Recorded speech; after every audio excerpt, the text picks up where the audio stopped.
যখনই আপনি 12th অথবা গ্র্যাজুয়েশন করেন তখন আপনার নিজের ক্যারিয়ার বানানোর জন্য দুটি অপশন দেখতে পান, যেটার প্রথমে হলো জব এবং অন্যটি হলো বিজনেস।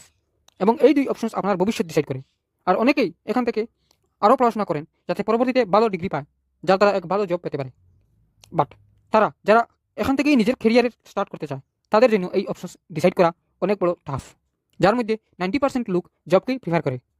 আমি আপনাকে এটা একেবারে বলছি না যে আপনাকে একটি ব্যবসা করতে হবে অথবা একটি চাকরি করতে হবে। এই ভিডিওটি আমি যেটা শেয়ার করব এর প্রত্যেকটা কথাই ফ্যাক্ট হবে। তারপর আপনি নিজেই ডিসাইড করতে পারবেন যে আপনার এই দুই অপশন থেকে কোনটা বেশি ভালো হবে। So let start the video. আজ থেকে কয়েক বছর আগে যখন সব কিছুর ডেভেলপমেন্ট হতেছিল তখন অলমোস্ট প্রত্যেক বড় কোম্পানিতে হাজার হাজার এমপ্লয়িজ থাকতো। মনে করুন একটি শুজ কোম্পানি থাকলে শুজ বানানোর প্রত্যেক অ্যাক্টিভিটির জন্য তাদের ওয়ার্কার্সের প্রয়োজন। কেউ শুজের সাইজ করে, কেউ সেলাই করে, কেউ পালিশ করে এবং কেউ তার প্যাকেজিং করে। তবে ধীরে ধীরে রিভলিউশন এবং চেঞ্জ হতে থাকলে এবং ম্যাক্সিমাম এমপ্লয়েজকে মেশিনের সাথে রিপ্লেস করা হয়েছে। আজকের দিনে বেশিরভাগ যতটা বড় কোম্পানি আছে সবই এই জন্য এমপ্লয়েজকে হায়ার করে যাতে এই মেশিনগুলোকে ম্যানেজ করতে পারে। হতে পারে ভবিষ্যতে এমন সময় হতে পারে যে এই সামান্য এমপ্লয়ার্সকে এর জায়গায় মেশিন কাজ করবে।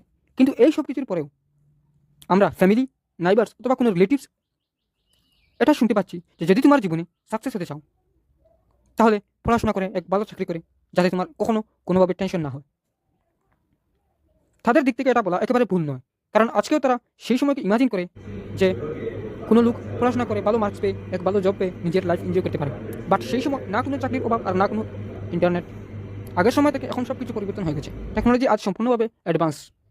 আজকে একদিকে যদি কেউ 10 থেকে 15,000 পার মান্থ কামাচ্ছে, তো অন্যদিকে কেউ এমনও আছে যে নিজের স্কিল এবং ট্যালেন্টের উপর বেস করে প্রত্যেক মাসে লাখ লাখ কামায়। এটা সে করতে পারছে তার রিগুলেশনারি এবং আন্ডারস্ট্যান্ডিংয়ের কারণে। কারণ সে জানে যে আজকের সময় এমন সময় যেখানে জব ছাড়াও টাকা উপার্জনের হাজার হাজার উপায় আছে। আমি আপনাকে এটা একেবারে বলছি না যে চাকরি করা বেকার এবং আপনার শুধু ব্যবসা করতে হবে। জব করার মধ্যে আপনার অনেক উপকার আছে যেটা বিজনেসে আপনি একদম পাবেন না। যেমন একবার যদি আপনার কোথাও জব লেগে যায় তাহলে কনফার্ম যে প্রত্যেক মাসে আপনার স্যালারি আসবেই। বাট বিজনেসে এটা একেবারে নেই। বিশেষ করে আপনি যখন প্রথম স্টার্ট আপ করেন এখানে আপনার প্রথম প্রফিট আসতে 6 মান্থ টু 1 ইয়ারও লাগতে পারে। আর এটা শিওর নয় যে আপনি তাড়াতাড়ি 1 মিলিয়নার বনতে পারবেন। আর যদি আপনার বিজনেস কোনোভাবে ফেল হয়ে যায় তাহলে এখানে এক বড় লস হতে পারে। এবং জব করার অন্যটি উপকার হলো আপনার ওয়ার্কিং আওয়ার্স।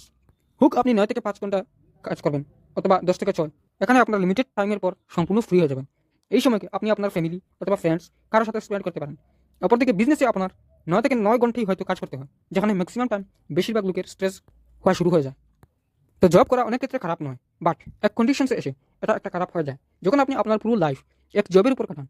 এটা বোঝার জন্য একটি বেস্ট পদ্ধতি এটা যে যখন আপনি যে সিচুয়েশনে আছেন সেই সিচুয়েশন থেকে সরে আপনাকে এক ইমাজিন করতে হবে যে আপনি আপনার লাইফের 10 বছর পর এসেছেন। তো যদি আপনি 10 বছর আগে একটি জব চুজ করতেন তাহলে আপনার 30,000 স্যালারি বেড়ে 40,000 হতে পারে অথবা 50,000 হতে পারে, যা 10 বছরে হিসেবে ইনফ্লেশন থেকেও কম। এবং আপনি আপনার পুরো সপ্তাহ সানডের অপেক্ষা করতেছেন। এটার সাথে যদি আপনার স্যালারি বাড়ে তো আপনার এক্সপেন্ডিচারও বাড়তে থাকবে। বিশেষ করে আপনার বিয়ের পর অনেক বছর যাওয়ার পর আপনি আপনার রিটায়ারমেন্টের জন্য ওয়েট করেন। আর যদি আপনি 1 বছর পর এক বিজনেস স্টার্ট করেন তাহলে এমন হতে পারে যে 1 বছর পরেও কোনো প্রফিট পেতে নাও পারেন এবং এটাও হতে পারে যে আপনি সেখানে ফেল হয়ে যাবেন। বাট ইভেনচুয়ালি আপনার এটা জানা আছে যে আপনার কোনো ভুলের কারণে ফেল হয়েছেন। তাহলে যদি আপনি এই ভুলকে ইমপ্রুভ করে আবার চেষ্টা করেন তাহলে হোপফুলি আপনার সেই বিজনেস নিশ্চয় ভালো চলবে।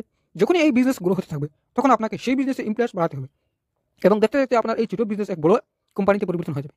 আজ থেকে 10 বছর পর যদি আপনি সেখানে কাজ নাই করেন তবুও আপনার সেখান থেকে ইনকাম আসতে থাকবে। আর এমন ইনকাম আসবে যে আপনি কেন আপনার আত্মীয় স্বজনদেরও প্রয়োজন পুরো করতে পারবেন। বাট একটি কথা মনে রাখতে হবে যে আপনার বিজনেসকে এক ভালো লেভেলে নিয়ে যাওয়া সবার ক্ষমতা হয় না। যদি আপনার মধ্যে কোনো পেশেন্স থাকে না তাহলে বিজনেস আপনার জন্য নয়।